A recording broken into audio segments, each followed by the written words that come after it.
Xbox, Record This is a podcast celebrating all things gaming, Xbox, and the good old days. If you'd like to find out more, head to xboxrecordthis.com.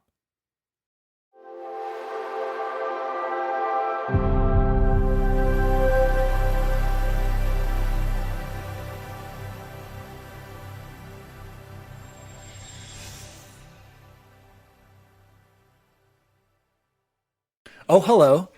My name is Daddy Diwali, and welcome to Xbox Record This, Episode 2. You don't care about me because finally, we have our co-host. I'd love to introduce the one and only, the Betcher Scholar Teacher of the Year, a administrator, and not only that, I wasn't the best man in his wedding, but I was in his wedding, and he wasn't the best man in mine, but he married me. He's also a certified pastor, Mr. Chipotle Bear. Welcome to the show, Mr. Chipotle Bear. Thank you, Diwali. It's a pleasure to be here. Sorry I missed the first episode, but listened to it and loved it and got very nostalgic and excited to be here tonight with you. Thank you so much. We were very excited to have you here. That was my fault before, and I don't know if you listened, how I mentioned how my co-host was, making the right choice that night. It was indeed the right choice, but still missed out on the fun. Unlike me and my choice to talk to myself and record an episode on Mother's Day. Chipo Bear, I just want to make sure we have the script. You have it up.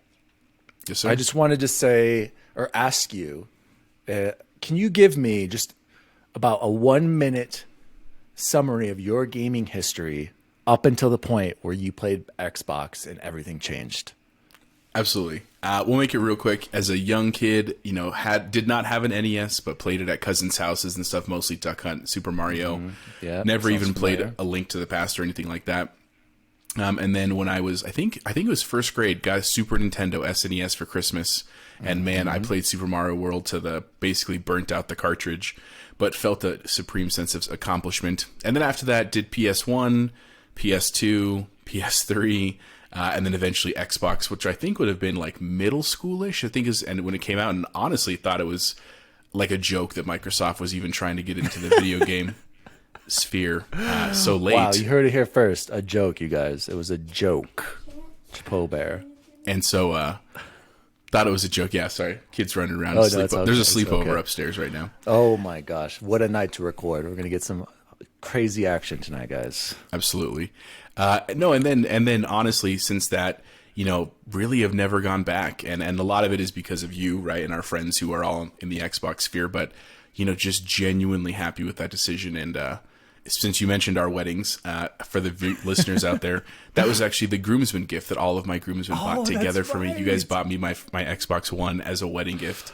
So in addition to marrying my beautiful wife, love of my life, I got an awesome Xbox One for the wedding. So it was super dope.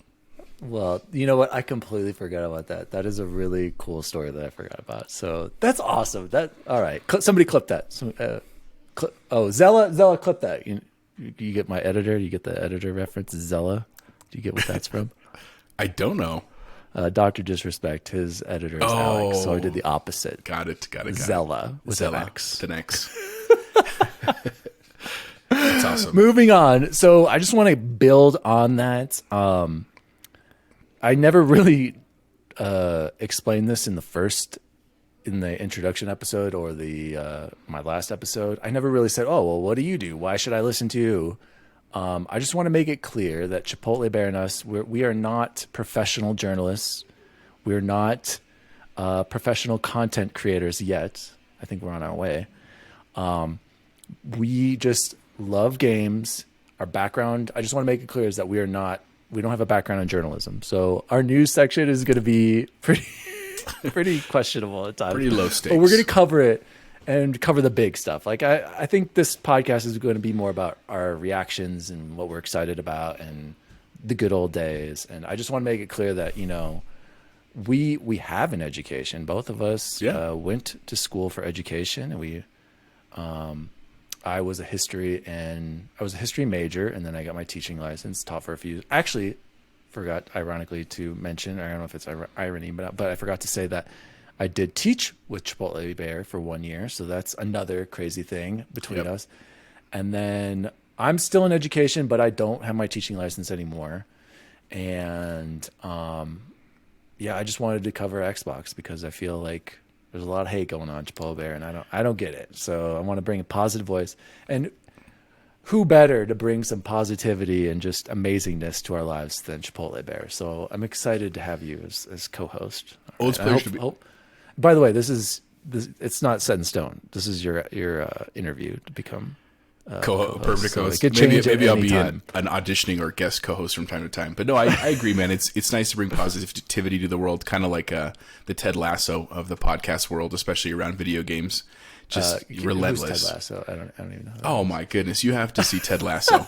I know. Maybe I know. It's on Apple TV. I know that's why you have never heard of it. Gosh, here we go, guys. But ask everybody. Ask Shady. Ask Goose. Everybody. It's a great show. It makes you feel real good, just like your podcast aims to. But no, you're absolutely right. I mean, most of this is really.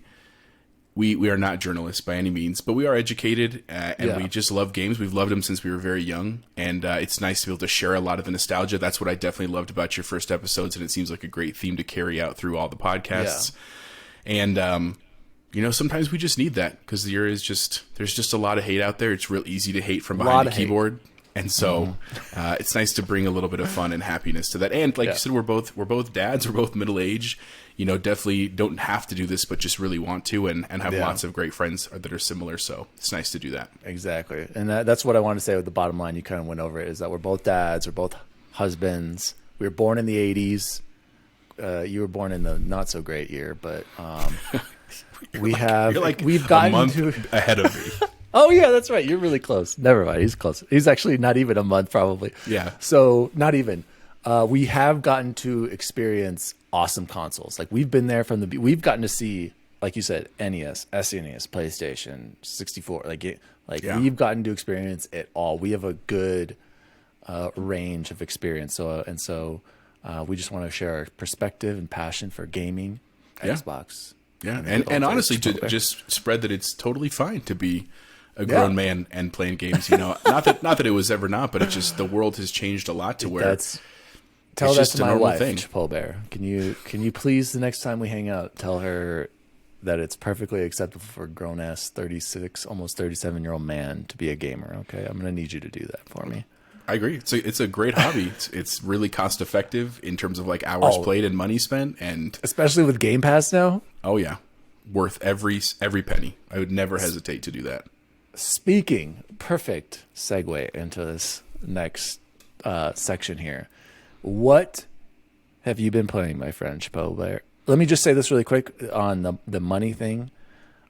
I just recently purchased Mass Effect Legendary Edition, and that's the first game I've bought full price since Call of Duty Modern Warfare. That was the last time, and I didn't even spend full price. I only paid $53 because you have a discount from having Game Pass and EA Access. So I just want to throw that there. So Chipotle Bear, please, what are you playing? So honestly, over last summer, like COVID summer, pandemic summer, I played through Odyssey, Assassin's Creed Odyssey, and it was awesome. But I mean, I sunk probably 120 hours into exploring ancient Greece. Like it was, it was obsessive. And I loved it, and it was really a lot of fun, but I definitely was looking to mix it up, and that was actually the time that I kind of reconnected with you and Snelling and everybody to start playing Modern Warfare. I'd played the original Modern Warfare and loved Call of Duty, but we had always, of course, been Battlefield guys, and so I just had not gotten into... Shout out to Zapatista Miggy. Yeah, to the new one, and so we played a lot of that with you guys, and that's really what I've been playing the most of the time. Just at the end of the school year is a very busy time. Like I'm in charge of graduation this year, and so just like... there's just not a lot of time to play. And at nighttime, when there is time, I'm usually sleeping. But with summer just around the corner, still continuing Modern Warfare Season 3 has been super fun. And I just today picked up Resident Evil 8. I've been a huge fan of Resident Evil stuff since the very, very young ages. I remember playing Resident Evil 1 at Chance's house when we were like definitely not old enough to be playing it with the boxy animations and the old control schemes that were not... they were not intuitive and not easy. Look out, Jill. Yeah, and then you get stuck in a corner. You can't Barry. turn. No, so I love 7, even though it was very different than 6 and 5 and the ones before that, and excited for 8. Heard lots of great things. So that'll be my kind of summer start, and then I still have to get through Cyberpunk. I was waiting for a lot of those patches to come through. I forgot you have Cyberpunk. Yeah, and Go ahead. And then last thing, I'll just say, my oldest daughter is now 6, and so she sees me play games, not Call of Duty, not Resident Evil for the record, but wants to play, and so she's been playing Mario Kart with me, which has been really awesome. And she can win. She's like, it's like averages like 8th, 9th place, which is pretty dope. And so online. No, like on against the computer, like the. I was like, oh my! I don't even Cups. get 8th place online when I play. I never told you this. I played maybe like 3 matches online with the Switch. Whenever I had it, I got destroyed, and I was last place every time. I'm like, I'm never playing. I haven't played Mario Kart since. I'm just terrible now. That's awesome. So speaking, go ahead. No, I was going to say, what are you playing? I know you mentioned Mass Effect, but anything else besides Mass Effect? You finished Control yet? No, so we'll get to me in a second because this is all about you. Okay. Since you're the guest of honor, co-host of honor. Remember, this is still an interview. Temporary co-host of honor. Temporary, yeah. Assistant to the co-host. So first of all, we both agree we loved Resident Evil 7. Phenomenal game. So good. Scary. I remember like being. I like to think that I get scared easily, but I remember being like, oh god, tense, like just tense. The when you're in the room and that guy just kept breaking. He's always coming back and chasing you. That stupid old man. Yeah, the old guy. Oh my gosh! And then he just wouldn't die. That's right. I just remember it now. Anyway, back to Resident Evil. Can you rank me your top 3 Resident Evils? Ooh, top 3. So definitely. What's your favorite? Go one. Not chances nonsense. Sorry to shady endorsement. The 3, 2, 1. I don't want to hear that. I want to know number 1 right away. So if I had to pick one I just loved, it would probably be the remake of 2. I love the original 2, but again, it was the controllers when I was younger. Just like I love the story, love the graphics and stuff. I just couldn't play it very well. And the remake brought the RE4 graphics, which was super dope. I love that a lot. And then second is probably, believe it or not, Code Veronica, which was Dreamcast. I don't know if you'd take that throwback. But I don't think you knew this. I actually played that on backwards compatibility not too long ago, like last year or something like that. Like it might have even been during the pandemic. And man, that game does not hold up. But continue. The Dreamcast, that was the only Sega system I ever owned and played. The couple of like 6 games. Pack Attack. Yeah. And but I loved Code Veronica, and man, I hope they do a remake of it soon. I would buy that day one heartbeat. And then probably after that, I really liked 5, but I probably would put 4 because 4 was just they revamped all of the physics and stuff after Nemesis to really be like the over the shoulder angle, right? And it was also the first time in a long time where you just felt stressed, not scared because you could see the bad guy, but like stressed. You had to really control and know what you were doing. And I remember, in 4 that you couldn't. There were points where you couldn't kill everyone. They would just keep coming until you got like somewhere or you climbed through something. You had to or keep going. Yeah. You had to, exactly. Keep moving. And that took me a long time. I remember playing that in GameCube, being like right at the beginning, right when you start out in the village. And I'm like, why do I keep dying? And I was like, this is stupid. I hate this game. Until I figured out, if I just keep moving, like the objective isn't to kill everybody. So yeah, well, I like your list. That's a handicap that we've had. If you've been an early player of it, in the early games, you just didn't have the ammo. Like you never wanted to use your gun. You were afraid to waste those bullets. Yeah, even though most of the time, if you were on normal, you could easily finish with. Yeah, you totally could. I'd always have hordes of ammo. Like, why didn't I use this? Yeah, or the nice ammo. You'd save like the flaming shotgun rounds and stuff like that until the very boss, and then you'd only get to use it twice. But that ruined when you got to 4 and 5 and 6 because it was plentiful, but you just weren't. Like I still was worried I was going to run out, and so it probably made it harder than it should have been for those first playthroughs. Yeah. So I would rank mine Resident Evil 2 remake. Well, I mean, and if there wasn't a remake, it'd be Resident Evil 2. Mm-hmm. Oh, I think I might go Resident Evil 1 and then Resident Evil 4. But just because the remake 1 was like, or the original? Just the and if it's the remake, is it the GameCube remake or the not the current remaster gen? Or whatever? Yeah. No. Just like RE1 on PS1 because I was like that changed my life, and I think I played that after Resident Evil 2. So anyway, good thoughts there, Jose. Yeah, same to you. What am I playing? Yes, I'm still playing Control. Still have no idea what's going on in that game.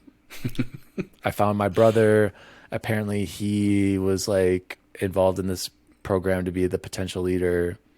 Dude, I have no idea what's going on. So, but still, it's a fun game. So I keep playing, and it's to a point where I'm like learning, and I think I have an idea of what's going on. I still couldn't tell you.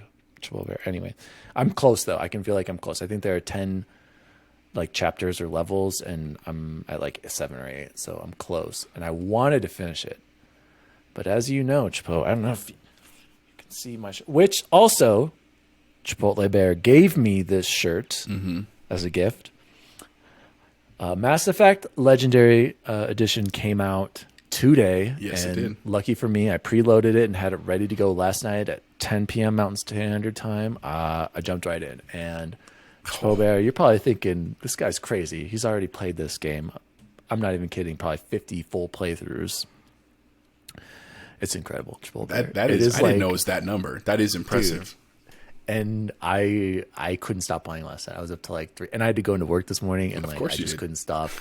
And it was amazing. It's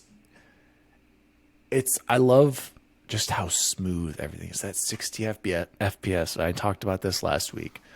It makes such a huge difference. And I know you're going to play it, and I'm shocked you didn't get it. First of all, I thought about it. It was either that or Resident Evil. I know, or Resident Evil. And see, I'm the cheap ass too, and so I went with Mass Effect, and I'm not going to buy Resident Evil 8 at full price, but I will play it eventually. Chipotle, it doesn't look like, it looks how I remember it, and obviously it's not like it's that old, and I thought it looked good, but it's just so much more sharper. You really notice it when things are moving, like when the ship's moving and animations and everything.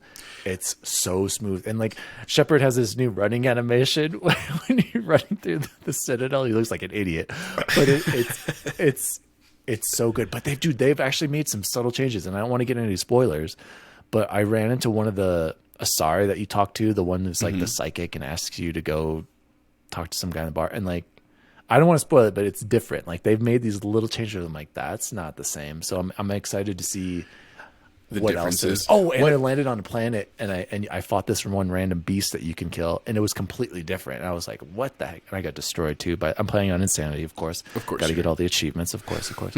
So, it's awesome. Because I remember, for the record, for the listeners, Dan or Diwali and Shady and a bunch of our friends played Mass Effect for years. And 7 endorsement.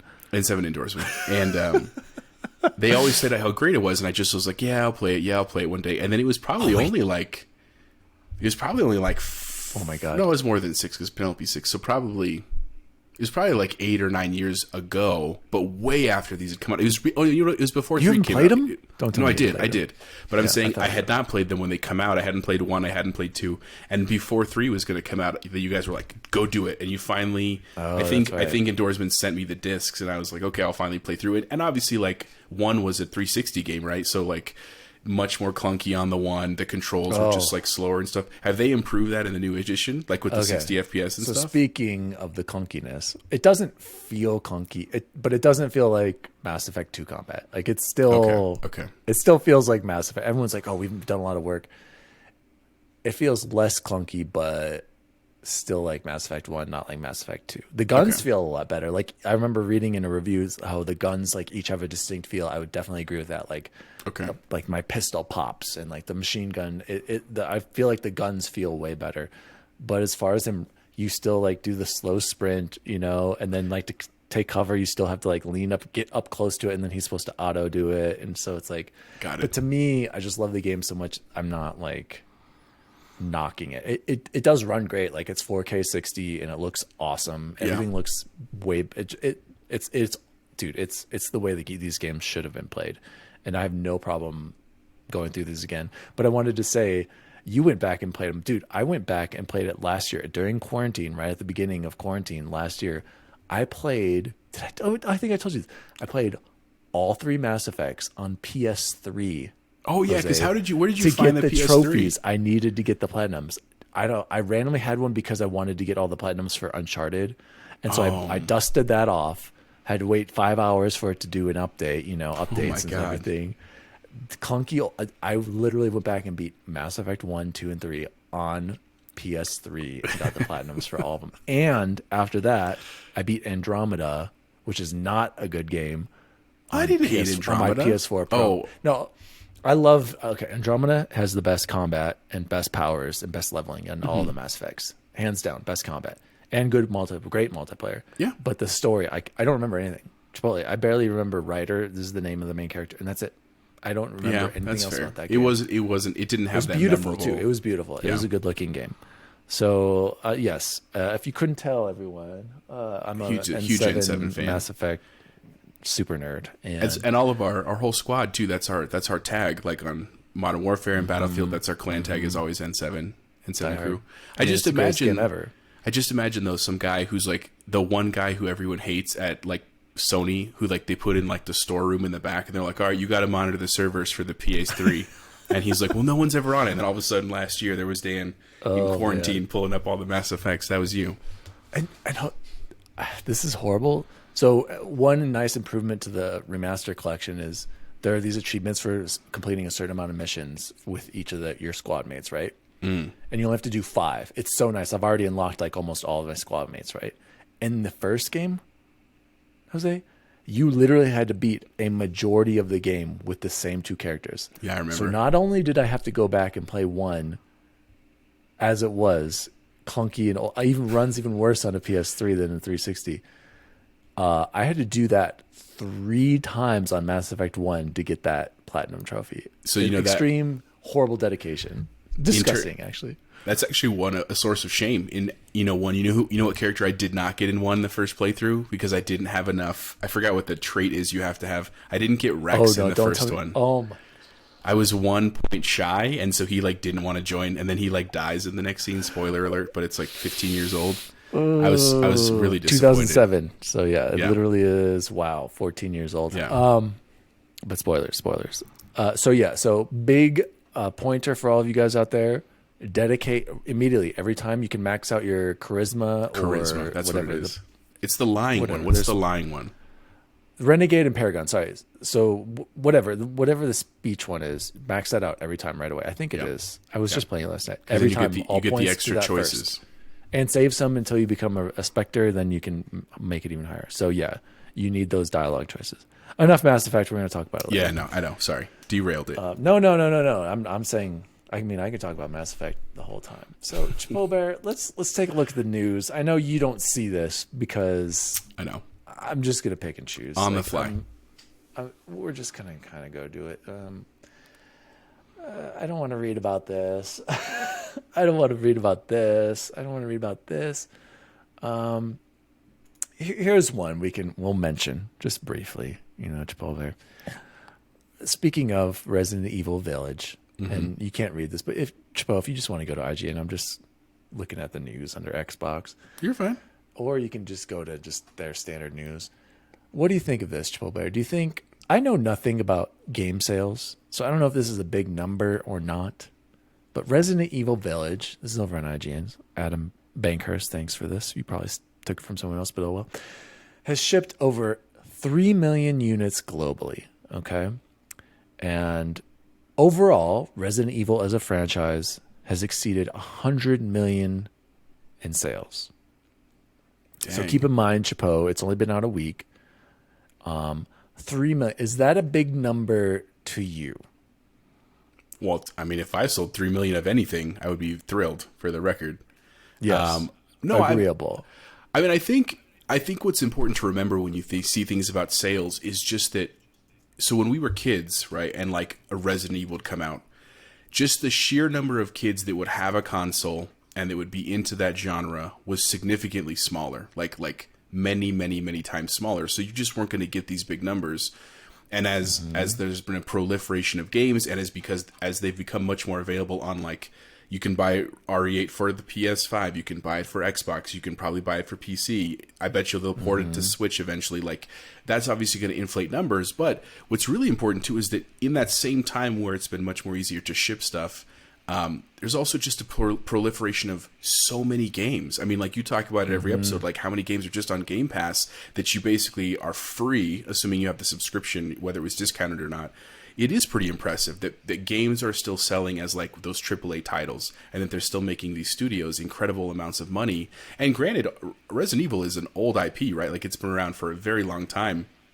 And so it is. I think it's really impressive that they can keep doing this, and obviously they're going to have to innovate. I mean, if they had stayed with the classic zombie theme, I think they still would do well because everybody loves that theme. But as they've started to like evolve into like the virus stuff for a while, when you got into like 5 and 6, and then they redid it with 7, which was like much more of just a creepy. They went the first person route, and now that they're getting into witches and lichens and that kind of stuff, I mean, I think it's great. I think it's impressive and shows that it's clearly lucrative enough for them to keep putting all this time in. Because, I mean, when did we first hear about 8? Like, over a year ago? Like, yeah, the but first stills? I like that it wasn't, like, that long. Like, we can talk about that, too. Like, do you want to hear a game 4 years, 5 years out, and then get it? Or do you want to hear about it a year out and then get it? Like, but we'll talk about that maybe later. Yeah, No, I think it's a big number. Is the bottom line to your question? I think it's a ton of money. I mean, you just do the quick math. Even $50 times 3 million, 30 or 3 million. You said. Yeah, but I just wish I knew more about how much it costs to make a game. You know, we should do research on that. I should figure that out.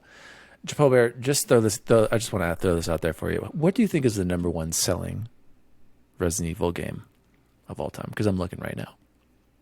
The number one selling RE4, hands down. Incorrect. Damn it. That is number 3. Really? 10 million. 10 million, just so you know. So putting that 3 million into perspective in 1 week. Okay. Do you want to take one more guess? It's a curveball. It's a curveball. And I'll give you another. If it was on the 360. Ooh. 360 PS3. Was there like a Nemesis remake? Incorrect. It's Resident Evil 5, Chipotle Bear. Oh, I did Did love you ever 5. play it? I played it on the PS3, actually. Okay. Probably because the co-op. I think that's why. I think it was the first game to be co-op. That's right. So that's probably why the sales were so good on that. It was. And then Resident Evil 6, shockingly, is number 2 at 11 million. Then Resident Evil 4 at 10.7. Then Resident Evil 7. Yeah. 8.5. So do you think... Oh, wait. And then after that is Resident Evil 2 Remake, 7.8. That should be higher. That's insane, though, man. I mean, just think about that. That means in the past 5 years with, let's just say 5 years, right, instead of 10, that's RE7, the remakes. I mean, they're easily well into 20, 30 million, and then you count 8 in there. Right there. I mean, like, that's right. Incredible. Yeah, considering half of those are remakes, like where we know the story, we know what's going to happen. It just looks it looks prettier. Ooh. Look at this though, Chipotle. Resident Evil 3 Remake, 3.6 million. So this already is going to outsell our E3 Remake. Mm-hmm. You beat our E3 Remake. Do I need to play that game? Yeah. I mean, okay. It doesn't have the, like, in 2, when you're running for Mr. X, you know, spoilers there, but there's that sense of dread, you know what I'm saying, where you just can't, like, you just know you have to get through it kind of thing. Nemesis didn't do the same thing in the remake, but it was still beautiful, and playing as Jill through Raccoon City was super cool.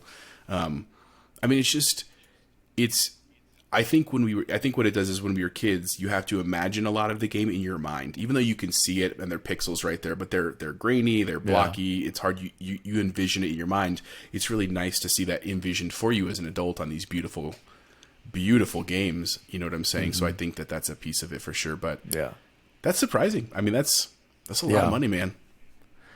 Yeah, and I just want to say that I think Resident Evil as a franchise recently has been killing it. I think their games, like you said, they are some of the most beautiful games I've ever played lately.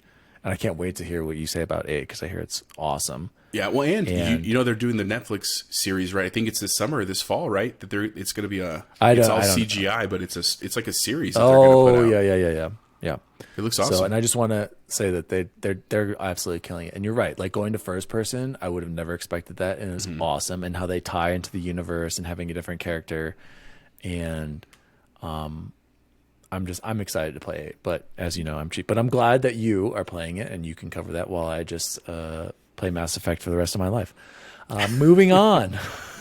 You're gonna be this like is 90 interesting. In a nursing home and be like, did Dave just get the third remake of Mass Effect? Yeah, it's the VR one, and he thinks he's Shepard. I literally, if you said one game, pick one game that you can play the rest of your life, and it's close. Oh, this is tough. What's the other one? Besides Mass Effect, I'd say, or sorry, Halo Z. Because Halo, or not say Halo CE, Halo Master Chief Collection, because that would give me multiplayer that I could live off of and some awesome campaigns. Whereas this would just be playing the campaigns over and over and over again. But if they add multiplayer to this, which is, I tweeted at the developers and none of them responded, which made me sad. I said, please add multiplayer. Like, that would be incredible. So let's move on, Chapeau Bear. This is a new one, also on IGN, because I'm lazy and I'm just going to stay there. I want to bring this up as a question to you. It says, no, the Gears of War devs aren't working on a Star Wars game. And I actually hadn't heard of this. Apparently this happened a few days ago. And I don't know, I've been busy with work and other stuff and this trip that we have going. But Gears of War developer, the Coalition, confirmed that it was working on multiple new projects, and rumors sprung up saying the team was working on a Star Wars game. Sadly, that's not the case. Basically, someone on one of the community guys, community manager on Reddit, said that they're not working on a Star Wars game. But Chapeau Bear, this is my question to you, kind of bouncing off that. Do you think, and I'm interested to hear what your thoughts on this, do you think the Coalition should continue making Gears of War only games? Or would you like to see them work on something else? Because we've both played 4 and 5. Mm-hmm. I don't think you've played Hivebusters yet. Or did you? I didn't get to Hivebusters yet. A lot of fun. And I can see the powers they add to that, them growing from that, or going somewhere else with that. So I want to hear, do you think... So is the question, should they be exclusively Gears games versus trying to go in other ways? I mean, here's my issue with that. Before let me throw this one at you too. Do you think Gears is overrated, underrated, or just kind of there? I don't think it's overrated. I don't think it's underrated though either. I mean, when new Gears games come out, that's all they talk about. So I don't think it's I don't think it's just there though either. I mean, I would say that I never got ultra into the franchise when it first came out. And so I like to play the games because I think it's a cool story. They're very beautiful. It was like one of the first 4K games I could play when I got the new TV in the box and stuff like that, especially because, again, it was on Games Pass. But I've never been like I heard that Bautista, potentially want to do a Gears movie. That's cool. I would see that, and he's in but the I'm game. not. He's actually in the game. Yeah, he's the voice. I know. So it's no, he's like in the game. I don't know if you knew that. He's like one of the DLC characters you can play for multiplayer, I'm pretty sure. I didn't know that. Yeah. I mean, so I like the games a lot. I don't have to play them on day one. They're not a Mass Effect. They're not a Resident Evil for me, but I do enjoy them. As to the question of whether they should keep developing them, I would argue that the Gears games are not like, let's say, like GTA, right? GTA, 5 and maybe a 6 whenever that comes down the road are massive games with all this DLC, and they just it's a world you can get sucked into because it's so open. Gears games are not like that. They're very linear, even when they claim to be like, oh, you can branch out. It's a pretty linear game. Yeah. I think they do it very well. I would love to see if they could do something different. I mean, I know that they're supposedly working, not the Gears studio, but I know that in the gaming world, they're working on a reboot of the Knights of the Old Republic Star Wars game. I could see them doing a cool version of that where you can hide behind things and obviously graphical fidelity and that kind of stuff. So I think it'd be cool to let them branch out. I mean, I think the issue I think with the Gear story is that it's so limited in terms of the villain. I mean, like, they've done a great job so far of making it like different and like you get to the queens and the kings and these big monsters, but ultimately it's like the swarm the whole time, where even like Resident Evil that's lived for so long, they had to evolve the enemies from zombies. They're still zombies, let's be real. No, they are, but I'm saying, but they also had, but like I said, they get into the witches, they get into these crazy like backwater families and stuff like that. It keeps 7, it fresh. But that was 7. Like, if 7 hadn't happened, we're still finding zombies and remakes. And yeah, but no, 5 was the plague, right, with all the weird bug things, and 4 was the villagers. I mean, like, true, what did they work for some like bioterrorism, yeah. So I would say I would love to maybe like give them a one shot. Like, try something different, and if it doesn't, you still own the IP. You can go back to Gears, and people would love it. Okay. But maybe you'd have something dope. Maybe they could redo Prey 2, right? I'd love a Prey 2. I know you would too. Oh my God, Prey, underrated. Everyone go play that. Okay, so I'm gonna bring up the first controversy here on XRT. The first disagreement with Chapeau Bear. As Corey would say. Shout out to what the hell is his name? Rock Quarry, Big Time Blog. Rock Quarry, yeah. Everyone go check out Big Time Babble. Big Time Babble. Copyright infraction. Actually, I don't even know why. I always wanted to ask. But so Chipotle is losing points in his interview right here as co-host. I disagree. I believe Gears is severely underrated, Chipotle. Why? Because everyone thinks it's just this bro-tastic shooter. And it was Gears 1 through 3. And I would agree. I don't remember much from those games. And it was bro-y and, you know, Big Marcus and everything. But I feel as soon as the Coalition took over, they have incredible talent there. And they did a phenomenal job with Gears for what Star Wars should have done, bringing in new characters, but keeping Marcus around for, you know, the nostalgia and to ease the transition. And everyone's still around, even in 5 too, less so. But the way, first of all, they made me care about those characters more than I ever did in the first 3 games. Yeah, I agree. Bringing 5 was great, right? With the daughter, great. Exactly. And bringing in Marcus's son and Kate and oh gosh, what's his name? Dell. And so I didn't care about Gears, really. I played it because it was a fun third-person shooter and it always looked good. That was it.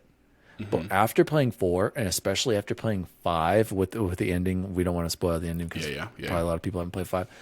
I'm like, wow, like they made me care about these characters when, like, before I just didn't care. And I do feel like they've evolved a little bit. It was a little bit semi-open, and I actually think it's perfect how it is. Like, I don't need it to be. Not every game needs to be open world. I like linear stuff. Keep it linear. Keep it simple. I'm so sick of open world games. I don't need to spend 50, 60 hours in games, especially getting older. Like, if you give me a good 10-hour campaign, I will love that more than spending hundreds of hours in some stupid RPG. Yeah, I agree with that. So not only are they evolving with characters and story, their games have always looked beautiful, and they always push the tech, and they do 4K 60 stuff. Like, they're the first to do advancements for 1X. They were the first to upgrade to for Series X and Series S, and they've always pushed the limit. And not only that, whenever the games come out, they work, and you don't have issues. There's no issues. That's right. And they are polished, and and I don't understand. I think people write them off because it's the bro shooter. Oh, that's Gears. And I would argue that Gears 5 or Gears 4 is just as good as Uncharted and The Last of Us. Maybe I haven't played Last of Us 2. Is Uncharted? I don't know if it's as good as Uncharted, dude, tell me what. Okay, and I love Uncharted, Troller. That's one of my top favorite games. What does Uncharted do that's so much better than Gears? Because I will argue that Gears does a way better job with its shooting mechanics than Uncharted could ever do. That's one thing Naughty Dog, I think I even remember reading an article saying from Microsoft in this whole Epic Apple thing saying, as amazing as Last of Us is 2, it's like this masterpiece of a game. They still can't do shooting. That's true. Their shooting has always sucked and has not been good. The third-person shooting cover is hands down really good in Gears. The graphics are just as good as Uncharted graphics. You can't tell me that Uncharted is better than Gears 5 or 4. Well, but we haven't had Uncharted on this generation. We had 4 with the PS4. And we haven't had Gears on Xbox Series X. You just said that it was for this S and X. Those were just upgrades. But they were still upgraded for it, though. Yeah. Okay. So we can compare Gears 4 and 5 to Uncharted 4 and The Last of Us 2. Yeah. So here's my issue with the graphics is that Uncharted is meant to be realistic. Like, it is, like, proportions are correct, shading is correct. We're talking about real places on Earth, right? That you could actually say, like, wow, that looks like X city on the planet. And I'm not hating on Gears for that. Obviously, it's a fictional science story, right? And so when you talk about a planet, like, you can't, like, we haven't been to other planets really, so we can't talk about that in a context like that. But they're also cartoony, and I don't hate that. I like that about the story, but I think that's. But you don't think the worlds look good in real, though? No, I didn't say just because the characters are a little. Yeah, I agree. I've never been a fan of how the characters look, but I think they've done as good as they can, like making it a little bit more. So that's the question is what? So I could see what you're saying about it being underrated, and it was a good game. Like I said, even as not a huge fan of the series, I really enjoyed 5. I liked what they did with Kate. I like that they did the Batman Beyond thing, right, where Marcus is really there, but he's like a mentor role, and the story's really driven by the younger characters. Like, having Marcus there. Yeah, it's good. I just, what do you do next? So, like, how do you take it in another direction?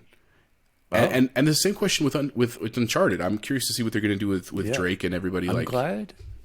I'm glad you asked, Chipotle Bear. Here's what you do next. You wrap up with Gears 6, and then you take a break from Gears. I do not want to see the Coalition make another Gears game for a while. Take a break. Yeah. I would say the same thing for Halo, even though Halo now has been 5 years, almost, oh my God, 6 years since, it's going to be 6 years since Halo 5. That's crazy. Wow. But make us take a break and enjoy the last hurrah with Gear 6, wrap it up, and then go make a new game. That's how you evolve. Let them go do something. I want a new IP from the Coalition. Wrapping back to my question I asked you, I would like to see them work on something that's not Gears. And it always concerned me when I hear Rod Ferguson, who was there, I follow him on Twitter. He's now at Blizzard with Diablo. Very great guy. He did a great job running the Coalition. He'd always say, well, why would we work on something else when there's so much to do in Gears' universe? Which is true, and I'm not saying that there's not more you could get into. But I feel like that studio is Microsoft's best studio out of all of their original first-party developers, not including now with what you get with Bethesda. I mean, they still might be. I mean, realistically, the Coalition hasn't made a bad game. Just like Playground hasn't made a bad game with Forza Horizon. I think those two are their tops for me. 343, they made great multiplayer in Halo 5. The campaign was not good, but I have faith in them. I think Infinite's going to be a really good game. I want to see what the Coalition could do if they could just do something that's not Gears.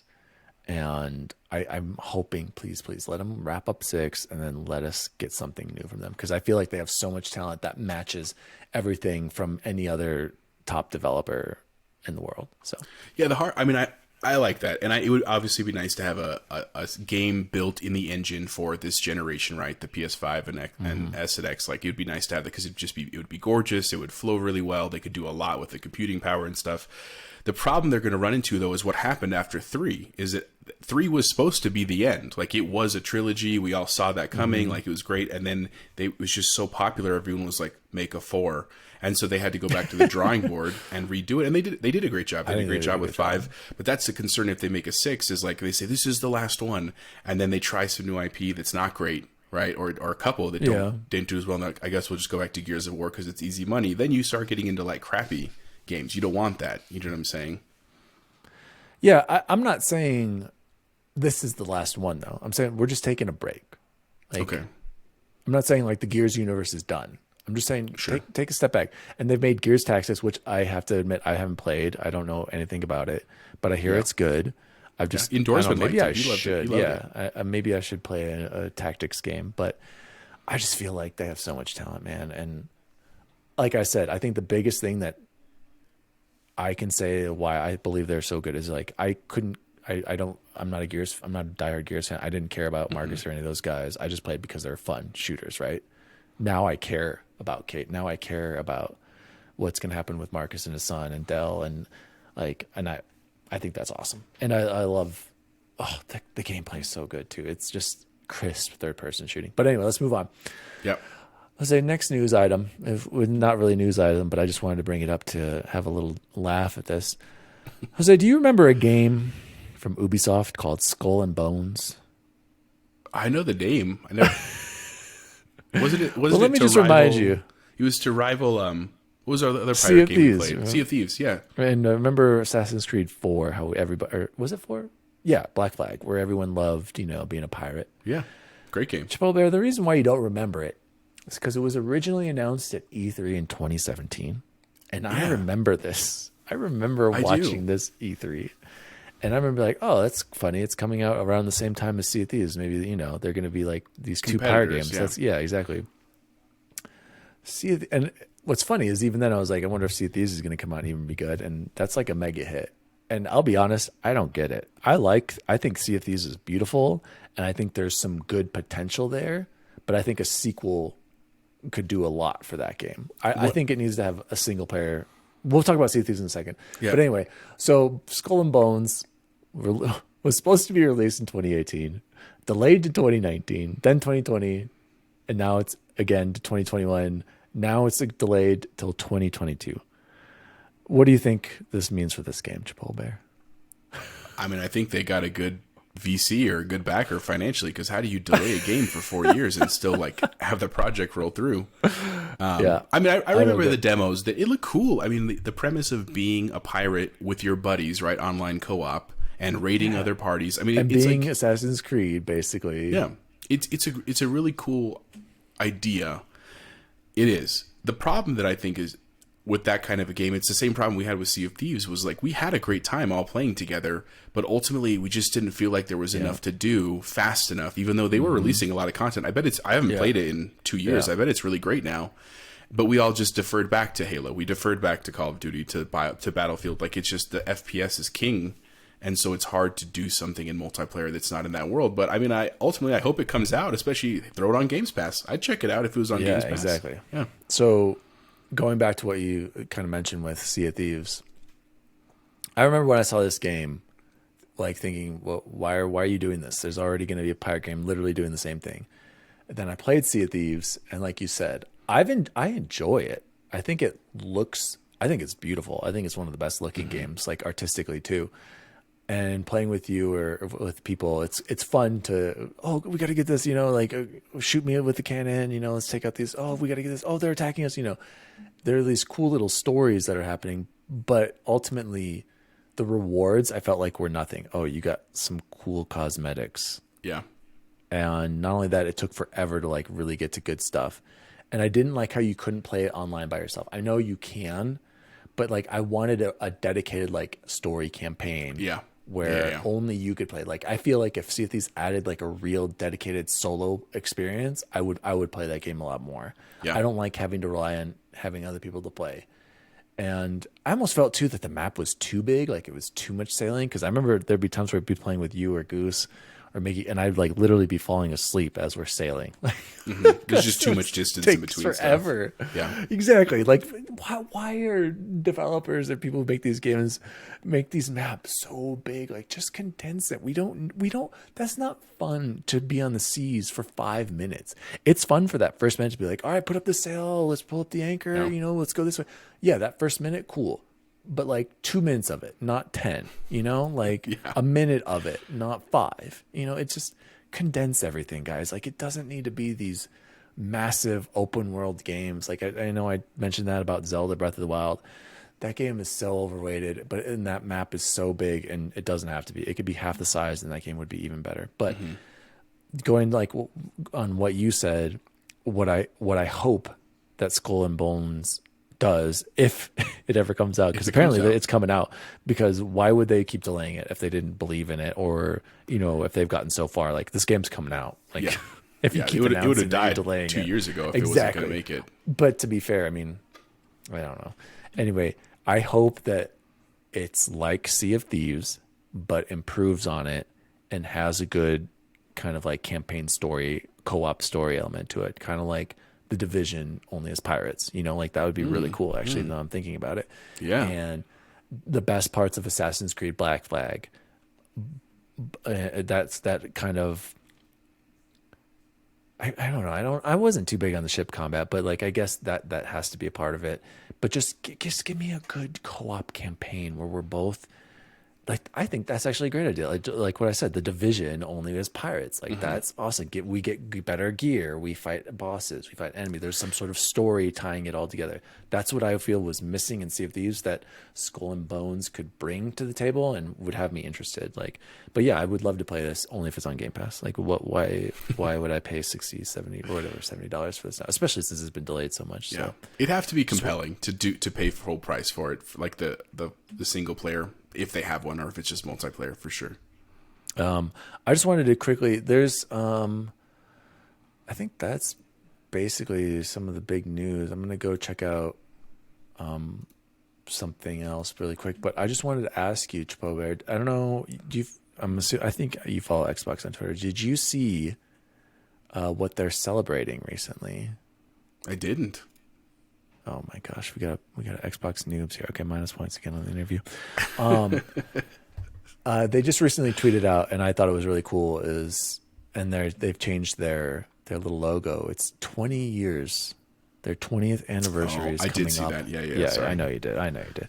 In November. And I don't know if you saw also the original Xbox startup is now, which I need to change my Xbox to. You can have now a menu theme, right? Like a theme dynamic theme, which I love the dynamic themes, but they need to add more. Like that's one thing I really liked about PlayStation 4 and my PS4 Pro upstairs is that I like the kind of dynamic themes and music that you get. But what do you think, Chipotle? Oh, did you see the merch too? There's some pretty sick merch that they've got. Oh, I didn't see that. Speaking of the merch, it's on its way, guys. We're working on that. Chipotle is going to work on the merch. I haven't told him that yet, and he hasn't been hired, but he's going to work on merch. I can be your graphic design guy. Can you believe, Chipotle, that this November, Xbox is going to be 20 years old? What is that? What do you think of when you hear that? Honestly, I just think of the first one. I mean, at the time, it was competing against the PlayStation 3, right? Or no, 2? The first one, PS2? 3? It was 2 PS2. or 3? PS2. And it was such a powerhouse, even though it was plagued with like boot up issues. The PS2 was. Remember, like every game, it would show that startup screen, and you just didn't know if the game would start. You'd have to wait like 30 seconds and start it over. I have Chipotle. Let me just say this really quick. I have problems remembering PS2 memories. I remember it's like it's the number one selling console, isn't it? And I don't remember much from it, man. Like I think I was just so deep into Madden, and that was there was Metal Gear 2, but yeah, I was just so into Madden, Metal Gear. Like other than that, like I couldn't tell you. And Grand Theft Auto 3, maybe like I have very limited PlayStation 2 memories. I'll be honest, but anyway, keep going. Sorry to interrupt. No, you're good. I was just gonna say, the other part of there's 3 things I remember of the first Xbox, which makes you think when you say 20 years was the controller. Okay. It was so different than the PlayStation, but it was like a steering wheel and real fat. You know what I'm talking about? Steering wheel. But loved it. I mean, it was actually a great controller. They had the black and white button. Remember that was like very like what's a black and white button. I remember they were kind of weird, but like it actually was kind of easy to use them once you figured it was very comfortable, right? They clearly had done a lot of our research into that. Still the second thing, right over there. It was the very first console to have the breakaway cords. Do you remember that? Because it was still corded, but at the very end there was a dongle like this big that in case you're another awesome thing that like who would have thought? Like and I remember that being at Cito's house and that happening where like one of us trips over it or someone walks by and like it worked. It was great oh my god. And you all looked at each other like, oh, good. That was a good move. Good move, right? And then the last thing that I remember, and it's actually on Game Pass, I think still, was the game Fusion Frenzy. Man, me and Chance played that for hours, man. It was like the Xbox original that you would play with. Chance. Oh, he had an OG Xbox? No. Like old school sleepovers, right? So he'd come over and like all night playing Fusion Frenzy against the games. We'd get my brother in there sometimes and stuff. No, but who in your family, who had the Xbox? Oh, I did. And you bring it over for okay. We'll get because we even made it to one of I was gonna say Aaron's, the Halo Aaron's, Fest, the LAN Fest. A shout out to A-Bitty. I'll never forget. Like we got pulled over on the way home. The cop was like, "What are you guys doing?" Because it was snowy and we slid just through had an a intersection. LAN party. And we were like, "We just got to play Halo at our friend's house." He was like, "Get out of here! Be safe. Get out of here, freaking nerds." Dude, okay, so I'm so glad you bring that up. I also have huge Fusion Frenzy, and dude, Fusion Frenzy's installed on my Xbox. Like it's just there, like out of respect to the game. And I used to play that so much with Baxter and Spencer May and Alan and Nick and those guys. Like, oh my, that the twisted whatever, I can't remember. I think it was Twisted System or maybe where you that was spinning. You know, to do the jump part. You know, and over. I do remember that. Or remember when you're the little roll balls and you had to push everybody off, and then oh my god, why haven't they made a more mod or even remaster that and put just literally Microsoft remaster that. Phil Spencer, a big fan of the show, remaster that. and just Well, I add think multiplayer. I think it's No, enhanced, the one that's on Xbox yeah, right now. okay, even better. Just add the multiplayer. You got to be able to play online with other people. That's what I'm trying to say. Yeah. So yeah, so no, I appreciate your OG Xbox memories. So mine are very similar with Fusion Frenzy, and I mentioned it on one of the podcasts. Was playing Halo with Cedo, and that just totally blew my mind. First person, like I never played. I was never big into GoldenEye, Jose. So I never like FPS games. Like I wasn't even on my radar until Yeah, I like played. GoldenEye. I was a fan. Until what did you think of going to like playing Halo for the first time? Do you remember that? And, Yeah. like, do you remember You the know what was controls the most for it? prominent thing was two things. One, GoldenEye, well, great game, very nostalgic, of course. Like it was Overrated. great when they got into the mods with like the rainbow. That's hurtful. You don't have to be mean about it. It was clunky shooting. It wasn't accurate shooting. It was Yeah. more like you find someone and then you almost like blind, like you just hold the trigger and hope you get them kind of thing. And Halo was precise, right? So like the first time you use a sniper rifle and you pick someone off, it's clearly like 300 yards and it's just instant kill like that. That was really a big difference. The other thing was just the map size. I mean, the biggest GoldenEye map was probably a handful of rooms, and you play Blood Gulch the first time, right? When you did like the 4v4, 8v8. Oh my gosh. And it was just like, oh, am I ever going to see anyone? yeah, exactly. And then you'd be running out in the middle of the field and just get picked off by somebody. Sniped. Those are the biggest changes for sure. That's good. Well, I appreciate you sharing those memories. That's good stuff, man. Yeah. You've got some good stuff. A little bit of history too. Chipotle and I have known each other for a long time. We knew of each other and had hung out occasionally, but we didn't become really good friends until after. So we After knew each other in college. middle school, knew Yeah. each other in high school, had classes together in high school. Kind of college, everyone, Chipotle went to the Harvard of the West. And Harvard then of the I went West. I Go went to Bears. CU Boulder. Let's go Buffs! And let's go Buffs! And actually, Chipole's wife, Sko Buffs, is a Boulder alumni. And She is. anyway, She is. we reconnected after that. And gosh, Chipotle, I'm just thinking, man, remember when we were going out all the time? Man, those are. Do you know like what brought us snack back wraps. together? Do you remember? It was Badco. It was Battlefield 2 is what like brought us back together. What, Playing but Badco. how did I get reconnected with you and Chance, though? I'm trying to. Was it? It was 'cause probably it Xbox. was. to be It was honest with before you. us working together. But like, how did we start? Was it Ray? Maybe. Maybe because you played old guy basketball with him, right? And we were hanging out with Ray Still and play. Kella. Yeah, man, Yeah. it was fun times. Oh, that's what it was. It was Ray and Kella because we did like the crawls downtown. Remember the Oregon Trail one where you had like the raccoon hat on and Matt came out as like the farmer and we were. But that was later. We were hanging out before then. Anyway. Anyway. So anyway, bottom line is I've known Chipotle Bear for a really long time, and but I didn't know him very well during middle school and high school. So it's funny to hear you mention like you and Chance playing the same games that I was playing with like my we were all friends, but were like all- with Alan and the crew you who spent the still- time with. Yeah. Exactly. So it's just funny to hear that. All right, Chipotle, that is the news. Now I can close this stupid IGN tab that hasn't been very informational for me. But let's move on. So believe it or not, Chipotle Bear, we've got more reader mail. This podcast is just popping Lots off. of man. I don't fans. know. Lots of fans worldwide. Lots of fans. Remember, you can connect with us at send me an email to xboxrecordthis@gmail.com. You can also follow on all socials, Xbox Record This, one word. So this is from another big fan of the show. Oh, Chipotle Bear. We got another one. This is from, I don't know why. I didn't edit this. Just ignore the last right. This is from Jbizzle, a big fan of the show. Jbizzle Missed that guy.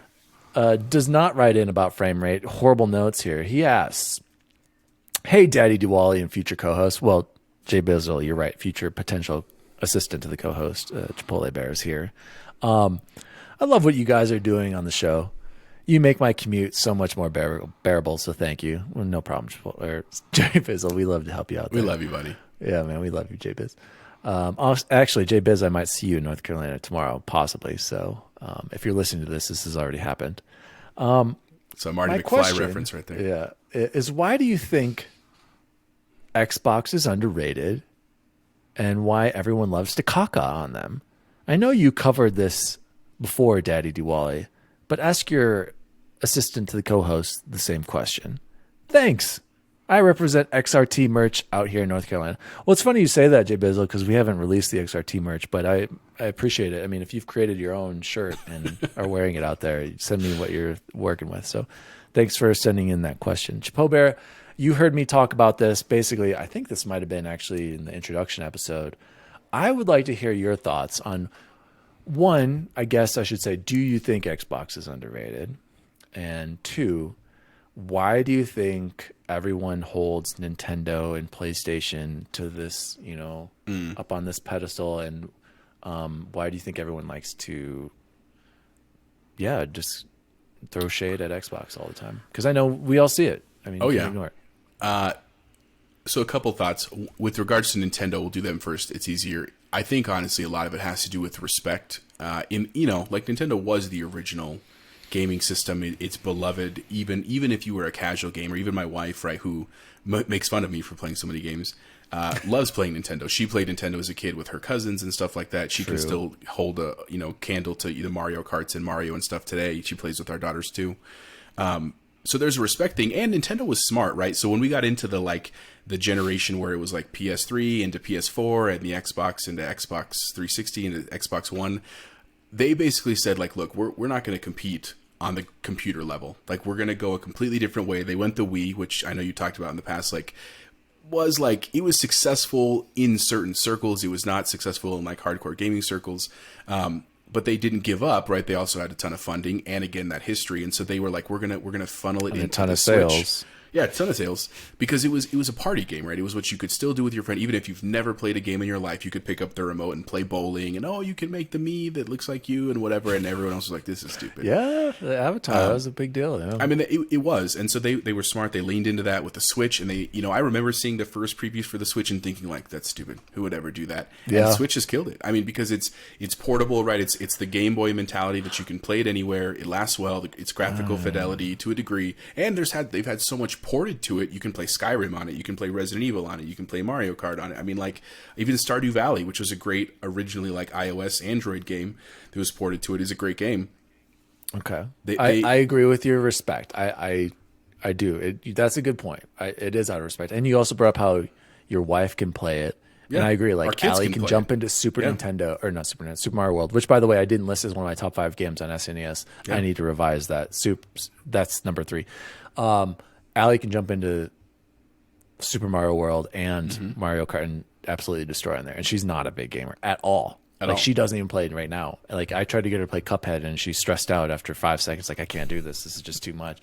But it was fun to try. I think she'd like Battletoads. But that is a good point. Respect. But respect doesn't give you a pass. I just want to put that out there. And when was the last time you played your Switch, Chapeau Bear? Like realistically, how many times have you dedicated many hours to your Switch besides Link's Awakening and Breath of the Wild? If you don't count playing with Penelope, the Mario Kart, because again, that's the other challenge you think you run into is as the whole generation of gamers that started young like we did are now growing older, the games we mostly play now are really not appropriate for kids. And that's not like a soapbox thing. Like I don't want to play like Call of Duty in front of my daughter. I don't want to play Resident Evil in front of my daughter, who's very young, by the way.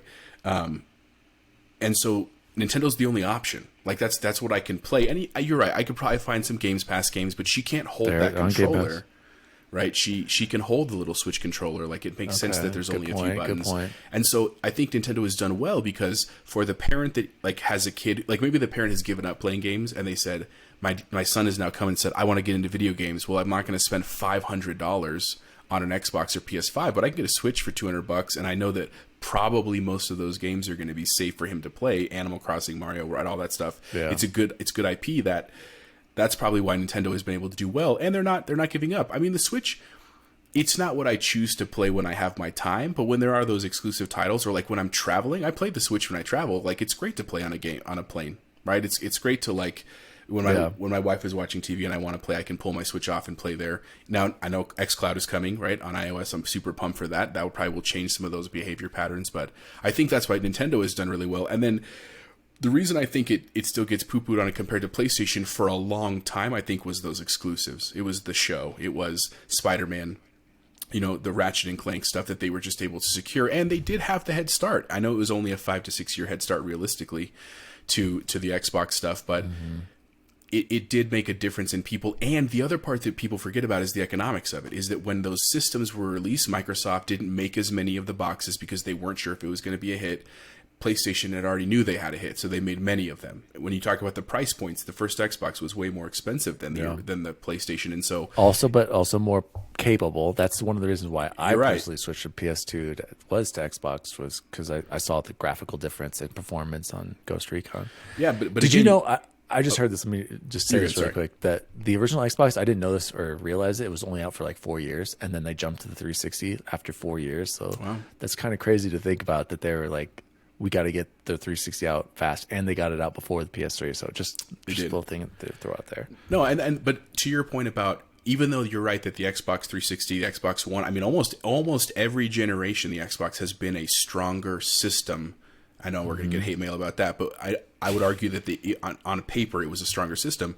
It was also more expensive. And when you talk about the great majority of gamers, even though they're getting older, the great majority of them are young, which means that they're being purchased by parents, not the actual kids themselves. And when you, as a parent, you said, kid says, I want a video game system.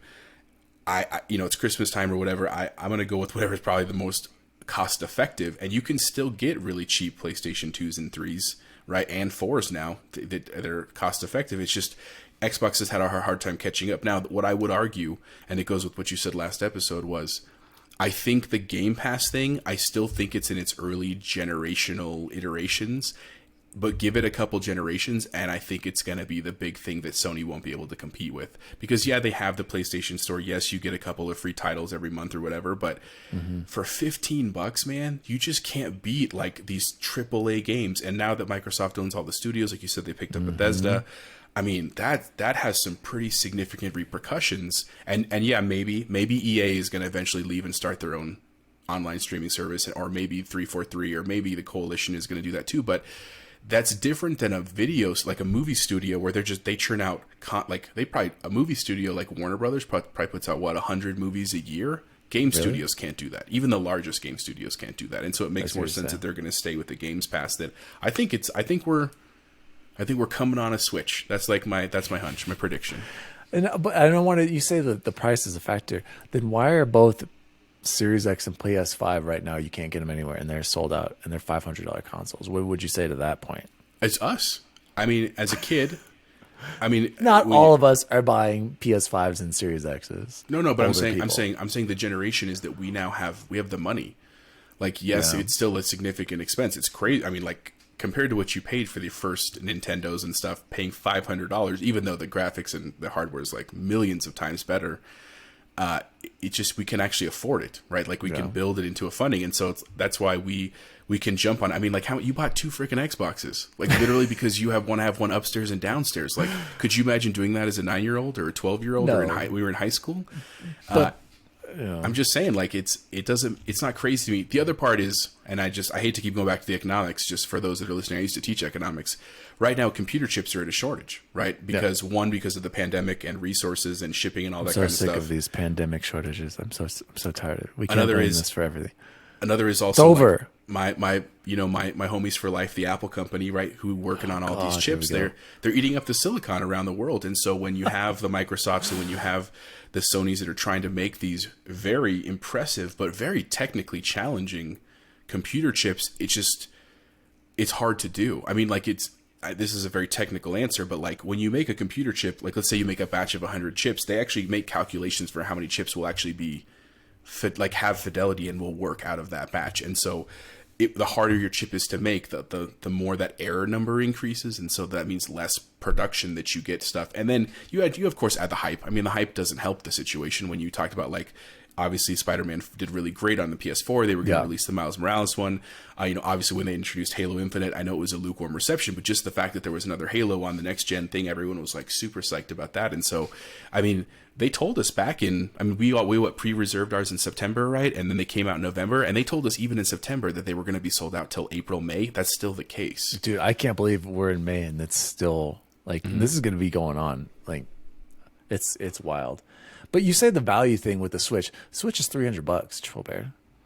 Xbox Series S, $300. Put it in Game Pass. Like, how could you can't beat that.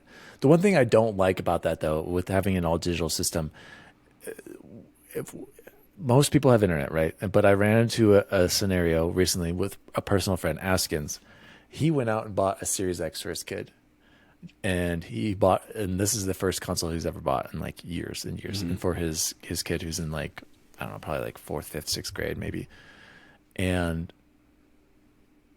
they live out in like the foothills. They have no internet there. Their like download is like just a joke. I don't even remember. It's just like 2 megabytes a second or something like that, and they have like a 50 gig cap, right? So he's one of those few people who are off the grid, right? He literally has to come over. He's been coming over to my house, and I've been downloading games for him and doing updates for him with my You got gigabit, right? 3,400. No, I don't have. I have like 3,400 down. Actually, probably around 253 on a good day. But I have unlimited. I pay extra for unlimited data now because I've been going over. So, but what sucks is I've tried to play Madden on his box, not connected to an internet. You can't do it. This thing pops up saying, and I think it's because it's on Game Pass right now through EA, saying there's an error. It won't even start, man. I can get the other games to start, but Madden, it won't let you start because it's just so reliant on having these connections to the internet for all this stupid Madden packs and all this other stuff and constant updates. I feel bad for him. Like, his son can't even play Madden. And even if he had a PS5, he wouldn't be able to. And the only reason he got a Series X is because he couldn't even find like a used Xbox One S or PS4. Everyone's just selling them like crazy. Like, I told you how I sold my PS4 Pro last year, bought it back. I don't know if I told you this recently, for the same price that I sold it for, because I want like a media player in our living room. And I eventually, maybe someday, we'll play Horizon and, a couple other PlayStation games, but he just couldn't find a system. And then one day I was like, dude, here's the Series X available at Best Buy. He was like so excited just to get it, right? And he barely got it. But I just feel so bad that his kids can't even play with, like, this always connected thing. Like, I finally met someone where it's like, I don't have internet. Like, what am I supposed to do? And it's affecting him. But going back to, I brought that because he wanted a Series S, and then bring that with Game Pass. You have a great entryway into a bunch of games. But if people who don't have internet, like, they're kind of screwed. Like, and the Switch is smart. Like, they have stupid physical cartridges that you can play anywhere. Even though I've heard people having issues with playing certain games, like, to have, like, I guess they're doing the same thing with the, do you own this? Like, do you, what would that be, like a digital like a rights DRM? check? Yeah. So.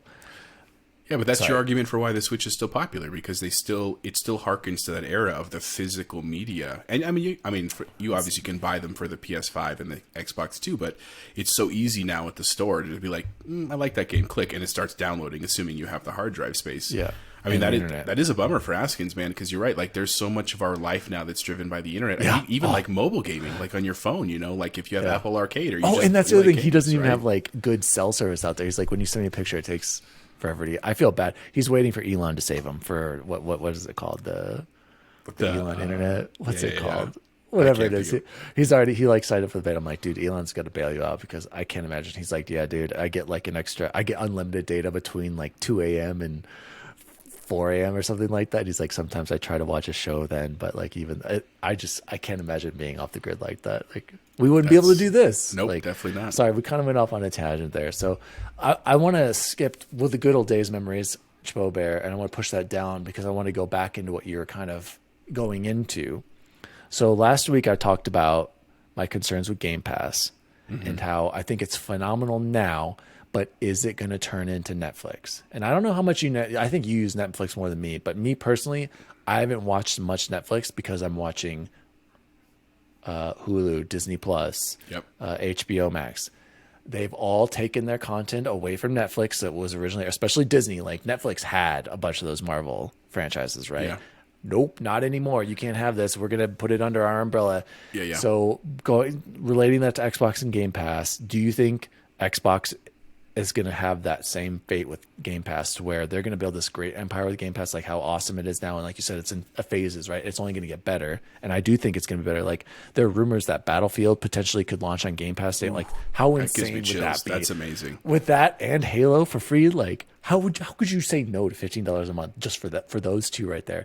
But is EA going to have their own service someday where you just download them? They kind of tried that. They did. And then is Ubisoft going to do it? Is PlayStation going to do it? And then are they going to start taking all these games away from Game Pass? And I don't know if you listened to Bear, because I was arguing that it makes so much more sense now why Xbox bought Bethesda, because they can be the only way that you can have access. And now I am 100% confident now that they're not going to release games on PlayStation. The next Elder Scrolls is not going to be on PlayStation. Ooh. The next Fallout is not going to be on PlayStation. The only way you're going to be able to get those is if you stream it through Game Pass online, you get an Xbox, or you get a PC, or Game Pass is on PlayStation. And that's why it makes so much more sense why they bought them. Why if they bought Ubisoft, it would be incredibly strong, because then you don't have to worry about Ubisoft Plus and Bethesda Plus, because EA they're Play, under right? you EA right Play now. Was it? Exactly. Like let me hear your thoughts on that, Chipotle. So I disagreed with you though. So when I was listening to you talk about that, here's why though. Here's why. Because you watch Netflix. No, I don't actually watch Netflix. I mean, I Exactly. pay for it every month that That's, I watch it. exactly. That's my point. No, but here's the difference though, and Mix. it's something I said a little bit earlier, was that when you think about a movie studio, right? So let's use Disney as an example, right? Disney sold their content short term to Netflix, let's say 10 years ago, and they said, we're going to write you an 8-year contract, and they did exactly for what you said. They said, look, why would anyone stream? DVD, physical media is still king. If you want to buy my rights, I'll just take your free money. You're an idiot. Movie theaters are still king. Yeah, movie theaters are king, right? You could still have, you can have a couple of my shows, and I'll even rotate them for you, whatever. And so that's what they did. And you're right. That is really what helped Netflix blow up, is that they had those AAA titles. But again, movie production companies make way more movies a year than game studios. And here's the other part. So you're right. EA did try this. They tried EA Play, and I'm sure that they had some subscribers, like the super hardcore guys that want to play for a little bit. Yeah, that want to play those games, but it just didn't work well. They didn't make many subscribers. The market is too glutted with it, and so that's why I think the Games Pass thing. That's why I said I think Xbox is really due for this kind of overturn over PlayStation, because of just the access to games with Game Pass, and that's why they're being smart about buying the companies they can, because like you said, then they own them. The company can't leave and go start their own service. And for the ones that they can't buy but that they have partnerships with, what I could actually see envision happening is what's happening with Disney right now with their new releases. So like as an example, like Raya and the Last Dragon, right? Good movie, it was cool. I have no idea what that is. It's like their newest Is it a princess Pixar movie. Yeah, it's a Pixar movie. But so if you own Disney Plus, right, you pay the $5 or $12 whatever a month. But if you wanted to see Raya on day one, you had to pay this like $20 fee. Yeah. Right. And we did, because it was pandemic and we didn't want to go to the movies, whatever. But didn't Mulan do that too? Yeah, the new Mulan remake did that too. I'm sure if Black Widow was still stuck on Disney Plus, they would have done that too, right? So I think that's what game studios would be smart to do, is to say like, look, Games Pass is $15 a month. If you want to add EA Play, it's $2 extra. Right, or $5 extra. Or if you want to add down the road, let's say the Coalition tries to back up, they say you can get the Gears games for another $1. Well, that's Microsoft. They're owned by Microsoft. That's right. I'm sorry. Yeah. That's right. But you see what I'm saying? Like, I think that you could easily get that microtransaction from people, or they do the full pass, right? So like, it might be that one day when these studios realize that this is actually a great way to make money that's consistent, right, as opposed to people trying to buy one game and then reselling it and stuff, is they say, I want a bigger cut. And so Xbox or Microsoft says we're gonna do a Games Pass regular, which is like all the stuff we own, all the IP we own, for $15 a month, or you can get Xbox Ultimate for $20 a month, and that includes all those extra things. That's how you keep those studios there. Right. And Sony, they're catching on too, because they're trying to do the same thing right now. They're trying to buy up the studios they can, because they can see where this is trending. And this time, Microsoft has a significant head start with the game store, with Games Pass. Dude, I remember when Game Pass launched, I didn't think it was like this cool thing. And now when I just look at how well it's, but just the games that are in there, like, it's insane, dude. Like, you can literally just have Game Pass and you're set. Especially if you're just getting into gaming. Oh my God, it's overwhelming. It's overwhelming for me, and I play a lot of games. But so what's your disagreement, though? I don't hear you disagreeing with me. Well, You're you were saying that the companies would leave and the Games Pass would you're eventually saying, fail. do you think they're just going to join but be an add-on? I think that it's going to be so successful, and companies will want to join the Game Pass piece of it and get a cut, right? So it might raise the price a little bit, but seeing that as the way of the future, because that's the problem with all games is you need consistent income, and anytime you have, and that's what Game Pass provides. it does. It's every month. Right, and even if theoretically, I don't even know what their cuts are, but let's just pretend that every studio got $1 of that 15. So like $1 went to EA, $1 goes to Insomniac, $1 goes to 343, or whatever the major studios that have bought in. Over time, times every user that uses it every month, even the ones that have it on autopilot like me, right, where I don't even really think about the 15, it just comes out of my credit card every month. That is a ton of money. That's way more than they would be making releasing these physical discs or even digital copies of their games in a single year. Yeah, and that goes along with what you're saying, how it takes a long time to make a game, whereas like movie theaters can multiple under one umbrella can pump out movies like in the old days, like you can have a new release every month or something like that. Yeah. So, but why would it benefit Ubisoft to join in with Game Pass versus creating their own streaming or download service, or even more radical, they team up with EA and Activision, and they're the three of them, kind of like Hulu did with Fox and NBC ESPN or whatever, Disney, yeah. And they created their three publisher Game Pass rival. So here's what I would say to that, and I don't have a great answer, but let me ask it this way. You played Odyssey, right? Ubisoft game. Great game. Like legit, super fun. Mm-hmm. Would you ever go back in your entire life and play it again? No, after I beat it. Right. But I also didn't pay full price for that. I waited I was a cheap bastard and waited until it was $24 with everything included. So But that's what I'm saying. It's still a one-time purchase for that game. And so as a studio, if you have the choice of like, look, we can do a single launch and we're going to make, let's say, 5 million, or we can buy into this system and yet we're going to get a smaller cut, but over a longer time. Consistent. I mean, it also then introduces, like, if let's say you liked Odyssey and you say, oh, I really like this, but I like Pirates. Well, go play Black Flag because it's on there too. Or I like the early colonial America. Go play 3 for Assassin's Creed. Or you still want to go back to Italy and Venice, you do 2 and 1. I mean, it really opens up that whole thing. And I just don't see that any of the studios by themselves are powerful enough for people to pay for their content. I just don't. EA maybe. They're the one that I could argue because people are the diehards. Well, because of like FIFA, Madden. Yeah, you know what I'm saying? Franchises, yeah. If they brought back NCAA, I mean, that would be... But then my counter argument to that would be is that they did have EA Play. And they were both available on Xbox my argument. And PlayStation. But then now... I'm wondering how Microsoft brought in EA to Game Pass as it is. Like, that's an insane get. Like, especially, dude, if they launch Battlefield 6 on Game Pass, why am I going to buy a game again? Like, that legitimately is like, Xbox is seriously changing the game. And I'll pay for your seasons, like, because I'm already paying for seasons of Call of Duty. And I don't mind the that. Battle Pass, absolutely. Or, you know what's even more smart is, like, just put options out there and let me pay $1 for it, and I'll buy what I want. Let me pick what I want, and I'll spend the money. Like, I have no problem spending money on cosmetic things that especially I get to pick out, or even make it $5. Even if you want to be crazy and do $5 for like a shirt, people will pay the $5 if they really want it, and you can make money, dude. It's wild, man. The more I'm thinking about this, like, I think you're another right. thing that could happen things are changing, man. Is it could change the structure of companies. This is getting a little bit out there, to be fair, and I know you need to rein it. We're going along here, but think about Final Fantasy. This is Xbox Record this, guys. You're listening to some freaking grade A content right here.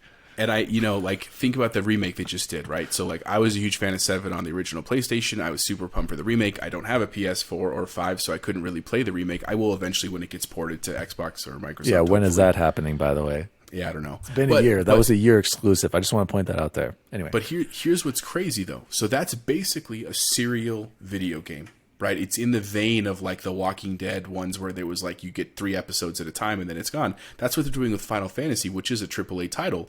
That could also happen with some of these studios, right? So like instead of doing Madden 2021, Madden 2022, Madden 2023, They just start season passes and they just update, right? Or like they should be Assassin's doing. Creed, they say instead of doing Assassin's Creed, I don't know, the Mayan civilization or whatever they're going to do next, they just say, we're going to actually just continue this perpetual storyline. You get an episode that's like 3 hours a pop. You get it every 2 months. And that changes their schedule internally. Like that could also happen with this too. And this is the perfect platform to do that because you already have buyers. You already have income. It's consistent.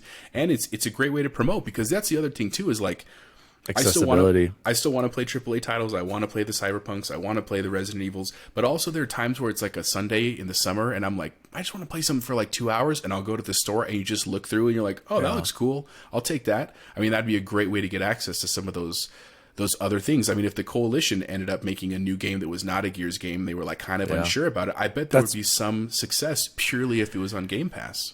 Okay, so we're both on the same page. We think there's huge potential and there's positive. What is the negative or concern you see for Game Pass? What do you think is something that? What's the negative? If everything sounds so great, price it's got to go up. I think that's got to be one thing. Like you can't. Oh man, if they do, I hope they would grandfather some people in. They probably won't. Even if it was $20 a month, I would pay it. I know. I would pay it too. I mean, because the way you phrase it, I think is what makes sense. So like 15 or 20 sounds expensive, but a game is $60, man. Yeah. So if you were going to buy 4 games in a year, too? Yeah, it would still be worth that money. But here's I think the only thing that worries me about Game Pass, and it's not actually the Game Pass that's the issue, is that if this war theoretically starts where these Sony and Microsoft start buying up all the IP that they can, or these really long-term contracts, it just bifurcates the gaming space more, right? So like as much as I am a huge Xbox fan, can you give me the definition of that word? It means like splits, right? It creates a rift. Well, yeah, I got the buy. The gaming. Yeah, okay. Is that what happens is, like as much as I love Xbox, I still thought Horizon was a great game. Spider-Man was an awesome game. I would love to play the new ones. I would want to play Ratchet and Clank. And unless you're going to go into both systems, you can't play that. That's the problem with Games Pass, is because ultimately it's going to lead to Sony doing something similar. Like it's just that will happen, especially because of the success of this. And so it just means that that's just harder on the gaming space. And again, we're fortunate. One last point is we're fortunate because we are grown people who have the money to do this. When you think about the younger generations, a kid can't buy both systems. They would be lucky just to get one. And that really just eliminates their accessibility. Like that's the problem. Accessibility becomes the problem ultimately. Even though we have so much choice with Game Pass, we're still limited because we've internally locked out of a certain subset of games or IP. Okay, so I'm going to throw a little curveball at you. You said Sony eventually would have to do that. Do they have to do that? I think Sony is just so set in their ways that they're going to continue doing what they're doing. They're going to, I think they recognize, and I remember that was a famous quote from Sean Layden. He said he was one of the head guys at PlayStation. He was saying that AAA games are getting more expensive to make and we need to figure out a way, kind of like the movie theater reference or movie production analogy you made was like, we got to figure a way to make these quicker and more efficiently and not as expensive. Right. So kind of leading into, hey, we need to change development to similar to Game Pass where we have constant income and are able to make these shorter experiences that are maybe episodic, like you were saying, or we're going to keep making these blockbuster games and just continue to rely on these, 3 mega hits throughout the year to get us through. You were saying, would PlayStation do their own Game Pass? Do they have to? Or can they just continue what they're doing and let Game Pass exist on PlayStation? I mean, personally, I hope that they don't make a store, because if they don't make a store, that benefits me in the sense that this still becomes the best hidden gem. It's the best deal in gaming in history, hands down. And my concern, obviously, like I said, if they did create a competing store, is that now, besides the splitting, the rifting of gaming, it also means that they're going to compete, and it means probably more IP, but it probably means higher prices ultimately. And again, there's already so much content. Even if I theoretically sat down the entire summer and I did not leave my couch, I couldn't get through half of the games on Xbox Game Pass. Just couldn't do it. It's crazy. So to your question, I don't think they have to. I mean, I think that they're going to choose what they think is best based on their projections. And maybe they do have good enough AAA games that they don't have to do this kind of thing. But I think that this will ultimately, for the people that are not going to go Switch, so we're leaving them out. We're leaving out the Nintendo people. Own thing. But the people that want a higher powered system, that want the graphical fidelity, they want the 4K or higher resolution, that want the ray tracing that you have to come to these consoles for, this becomes, like, ultimately Xbox becomes a better deal, not just financially, but just in terms of what you can play because of Games Pass. It's hard for me to see how Sony wouldn't want to compete with that. But there are also some other elements in there that are interesting that I don't know how to quantify, and I don't have enough research to back. But just there are also cultural elements we have to consider as well. Mm-hmm. Sony being predominantly a Japanese company, not exclusively, they have offices worldwide, obviously, right? Microsoft is not. That ultimately does have some kind of influence in this whole equation as well. Maybe back then, but I feel like they're so focused on the United States and Europe. Like I don't even think they really care about their home market. Like yeah, maybe. I feel like it's more of an American and maybe more European company now than it is Japanese. But yeah, definitely their roots. But do you think Sony has to make a store? Like, what do you think about them making a store? You mean like Game Pass, like a Game Pass service? Oh yeah, they have to. Like I think if you don't, they're either they're making their own, or they're gonna have Xbox Game Pass is gonna be on PlayStation. And I think the smart move for them actually would just be to allow Game Pass to be on PlayStation, so they don't have to deal with that, and continue what they're doing. Yeah, it's going to anger them to lose potential income, but they're still going to make income off those Game Pass subscriptions. Like, they're not dumb. They're gonna figure out a way. I don't know. It's really crazy. I don't see how. I guess it depends, but Sony is so much more reliant on the income from PlayStation. Like, Sony is PlayStation now. Like, who buys Sony phones, TVs, or even TVs anymore? Like, yeah, I hear they have really nice OLED TVs, but realistically, I guess the TVs is. But is TV? I bet if we looked at the financials, that's nothing compared to what they make off of PlayStation. Oh, so, God, no.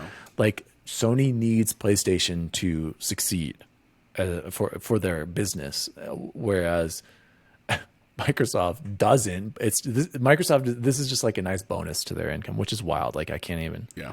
I don't know where Microsoft's making all their money, Jose. To be honest, I guess it's all their servers and crap. I don't know. It's just a world we will never know. Yeah, exactly. But great discussions there. I don't know. I think to close, Sony have to do Game Pass? I don't know. I don't think they're going to do it just to do it. And if they do it, it's going to be because, like, something must be, like, I don't know. You think they do? No, I think it's trending that way. I don't know if they have trending to yet, is a good word. Yeah, because we don't technically know if Game Pass is successful yet. It is successful to us, to you and I. We know that they don't make money off of it. I know. I remember there was like recent comments about that. Like, they're not. It's not profitable at all. So they're losing money, just like Netflix was, though.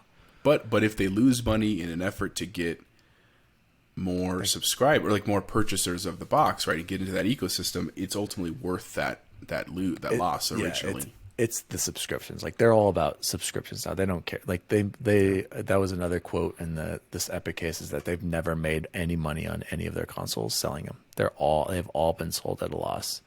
Xbox 360, X1, Series X, like, especially the Series X now. Like, this thing's so much bang for your buck. But good thoughts, Jose. I will talk. I'm sure we're going to come back to Game Passes. Dude, let's just get ready for these bombs, because if Battlefield comes over. Oh my God, dude. I'm so pumped for Battlefield 6. I I'm can't medic. wait. That's my class right there. I'm that ready to revive. Halo, man. Oh my gosh. There's just and I'm actually kind of happy that all these games are getting delayed, because that means, like, more time for Halo and Battlefield. I don't have to worry about this. Let's go back. Let's close with the good old days. And I'd like to get the same memories from you, Chipotle. I did learn today that the Super Nintendo was also your first system. It was. Can you bring up your top 5 games for the system and why you love them so much? By the way, this was a suggestion from MeSooPwny. MeSooPwny, thanks for writing. We appreciate it. Boy. You know, Pony's always about the nostalgia and the good old days. All right. So definitely, like, not necessarily in order. No, I want them in order. Well, I gotta write them down. Then this is why I told you to give me homework. Okay, ahead of you time. can say them. Okay, you can say them, and then I want you to rank them. Okay, Super Mario World definitely up there, just because it came with the console. Like if people don't understand that, Oh, the kids I forgot these about days, that. You're right. They come with the game. A back pack-in, then. dude. The PS5 actually, Astro's Playroom is a pack-in game, and I hear it's actually really good. But it's really to test the controller. It is a game, and I'm not discounting it. But it's not the AAA game like a Mario game. What do you think? Okay, well, I'm gonna get your thoughts on DualSense here in a second. Okay, second one, Turtles in Time. Easily up there excellent. because oh my god, hours of trying to just get to freaking Technodrome. Sewer Surfer. Did you like my impressions there? I need to make a clip. Were you cracking up when I was saying? Surfing. I buried Skull my and heart crossbones. at Wounded Knee. Bury my shot, wounded knee. Sorry, there's the laugh going on.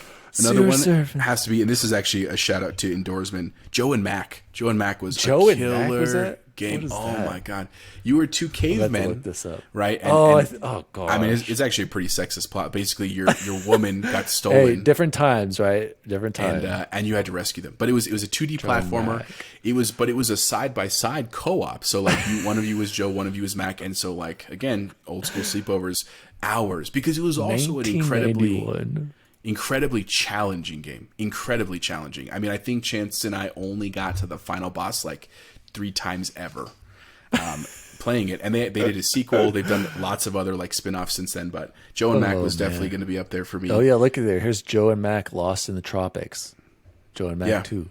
Yeah. Donkey Kong Country, definitely also up there. I know that was one of yours too. But man, when Rare came that out and it was like that faux 3D graphics, right? But you know what I loved about Donkey Kong Country? Because it was a 2D the minecart platformer. levels. I hated the minecart levels. They're so freaking hard, man. I love Indiana Jones, man. It was one of the first games like that had the hidden stuff. Like I like that you could go like off screen and get the extra life.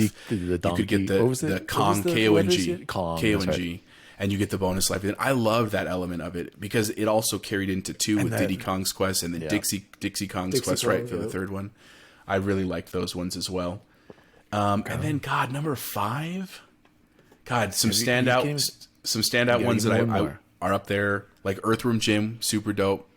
When it came out, I also like Zombies Ate My Neighbors. Kirby's Dream Course was another great one. Okay.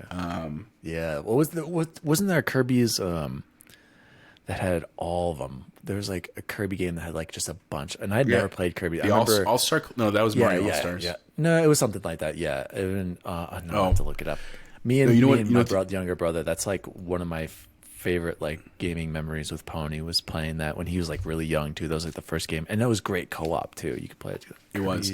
I mean, other ones. I love Star Fox, but it was revolutionary for the time because it was like 3D flight.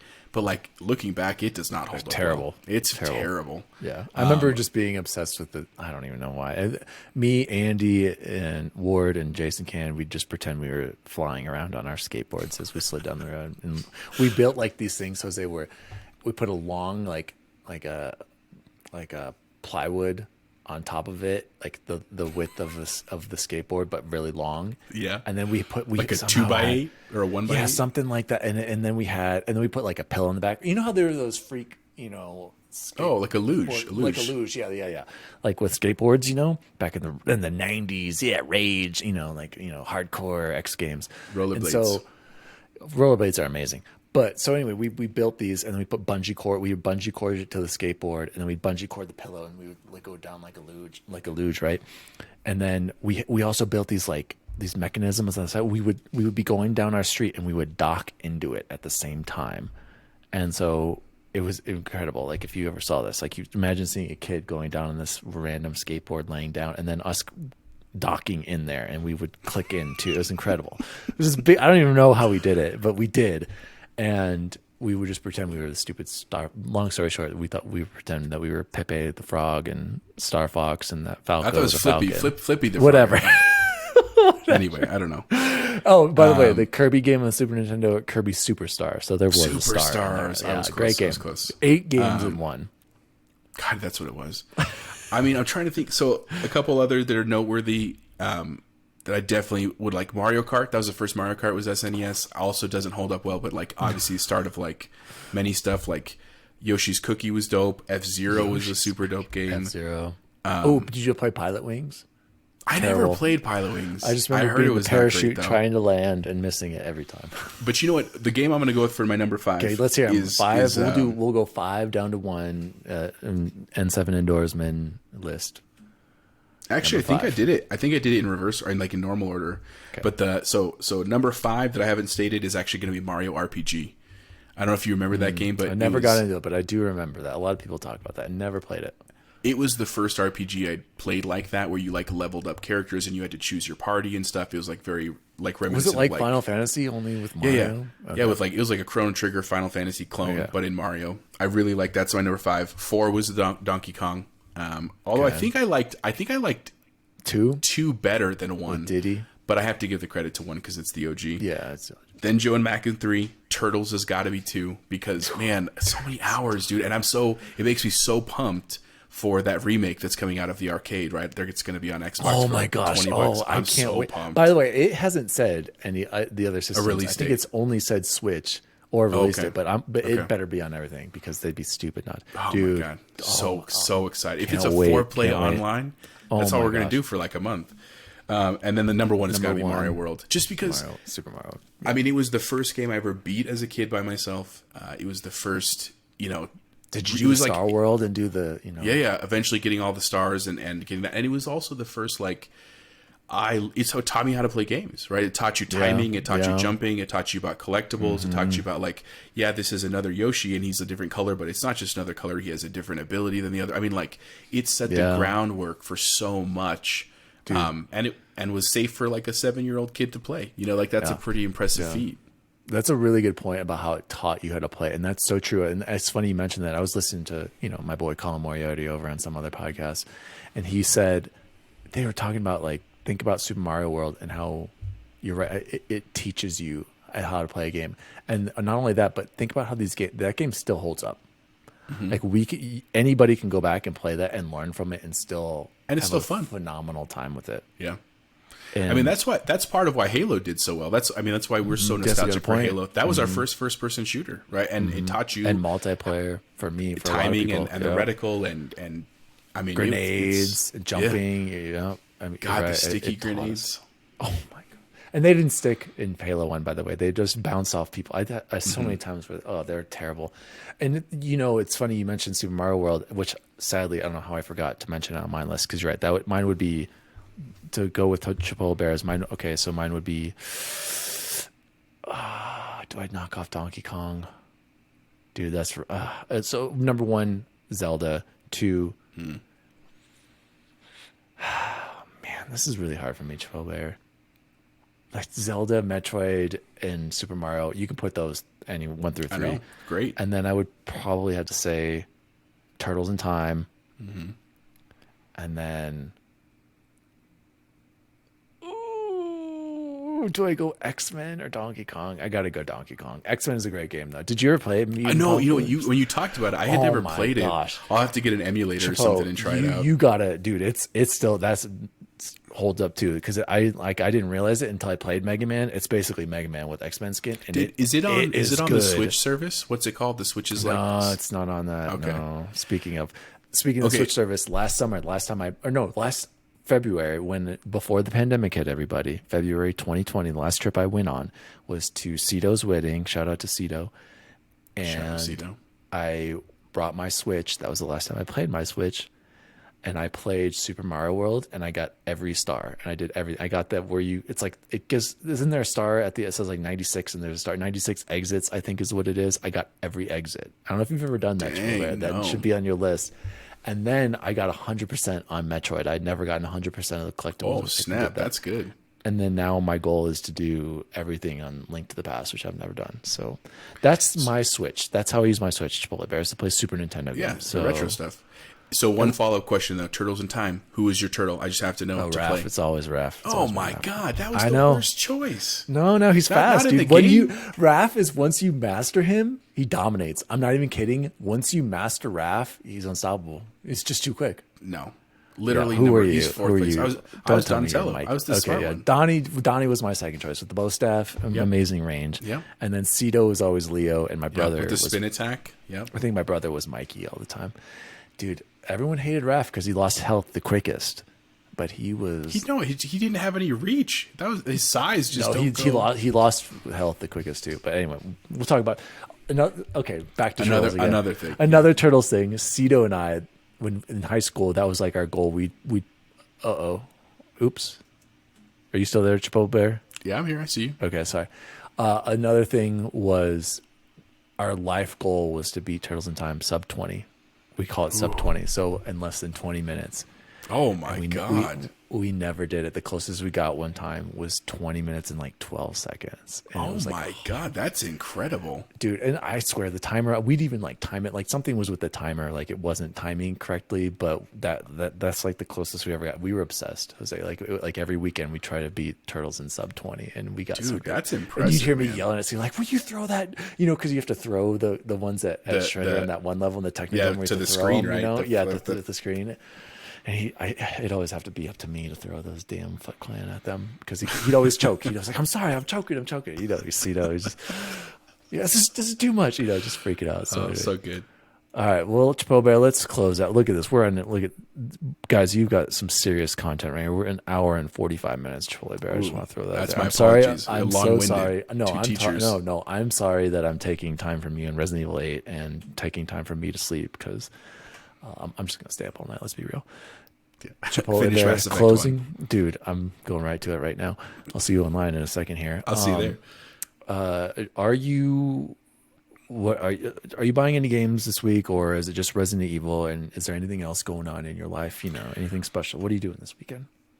This weekend, I mean, other than like soccer, that kind of fun stuff with the kids. Soccer practice. See my parents on Sunday for dinner. No, it's graduation week at school, and I'm in charge of graduation. Like I'm the coordinator, so I don't actually have a lot of time this week to do stuff for me. But after graduation, life gets a lot more simple. But I still wanted to pick up Resident Evil 8 just because it's, you still need that stress relief too. That's an important part. Take care of yourself. It's not going to be a stress relief. It's going to be adding to your stress, but yes. And then, no, in terms of games, I mean, I will pick up Mass Effect because I did love the first 3. I definitely will play through Legendary Edition. I will not be doing it on Insanity. All right, that's just not my life. But other than that, I mean, like I said, I think my plan right now is to finish 8, to finish Mass Effect Trilogy, and then probably once I get into summer, Cyberpunk. I'm going to do Cyberpunk and get real deep into it this summer. And then, obviously, when the Turtles comes out, we'll do that. Also, of course, we'll do our Drop It on Fridays with the squad. Because that's what we do, right? To see everybody on the weekend, and yeah, man, just wait for news on Battlefield 6. Be pumped to have it back in modern times again. So I just want to. I will not be doing much gaming, guys. Sadly, I will be going on a 2-week endeavor. It's not a vacation. Are you taking the box with you? This is an like endeavor. that one time. Shh! Don't tell anyone, Chipotle Bear. But it is in the Series Yeah, S. you had to is in the sneak it last time. suitcase. Allie does not know, so hopefully she doesn't listen. Oh, wait, who am I kidding? She's never going to listen to this, but it is in the suitcase. We'll see if I actually get any plane time. So anyway, guys, I'm going to North Carolina for a wedding, and then driving from there to Pennsylvania for another wedding and family time. So next week we're going to have to record remotely, and then, I don't know, maybe the next 2 times Chipotle Bear. So pray for us. Pray that we have a rental car waiting for us in North Carolina. Pray that we have gas. And yeah, I mean, you could always sell the Xbox for gas if you need gas money, I guess. Dude, I'm not looking forward to it. But I will try to play some Mass Effect, but probably realistically be on. Do Snelling and Pack know that you're going to be gone for this wedding? Or are they just going to think you just abandoned them in Call of Duty? No, they told me to pack the Xbox right away. Is what they said. So, all right, buddy. But I appreciate it. So, guys, this has been episode 2 of Xbox Record This. I'm so happy to have been joined by the assistant, the co-host at this time, Mr. Chipotle Bear. Thank you for joining us, Chipotle Bear. It's been a pleasure, buddy. Anytime. Do you want to share your social media or anything, or do you just want to keep it on the DL? I mean, you can find me on Instagram and Twitter, Chipotle Bear. I think Twitter actually has an underscore in the middle of it. I can't remember, but Instagram is probably a better way to find me, at Chipotle Bear. Lots of stuff. I'll add it to the show notes. Don't worry, guys. I'll add it to the show notes. Yeah. But other than that, man, and YouTube, I think I have a channel on YouTube with a couple of videos too. But You do? I'm a I think so. subscriber. Yeah. I still randomly get suggestions to watch some of your school videos. I'm like, oh yeah. Sometimes I just a lot of them peek got out there. takedown notices because of copyrighted music. But Oh, really? There's still a handful of them up there, and I have all the masters on my computer just in case. That's awesome. Well, thank you guys again. Make sure to follow us at Xbox Record This on all socials and send us an email at xboxrecordthis@gmail.com if you have any questions, comments, or concerns. And visit www.xboxrecordthis. Jose, please say goodbye. Have a safe trip, man. We'll see you real soon you. in person. Yeah, I mean like 2 minutes. I gotta get something to eat. All right, I'll we'll see you on Xbox. online. See you guys. See you online. That should be the new exit. See you online. See you online. Xbox Record This as a podcast created by Daniel Walenzik. You can follow him at Daddy Diwali on Twitter. You can also follow the show at Xbox Record This on Twitter and various social media. You can also find out more at xboxrecordthis.com.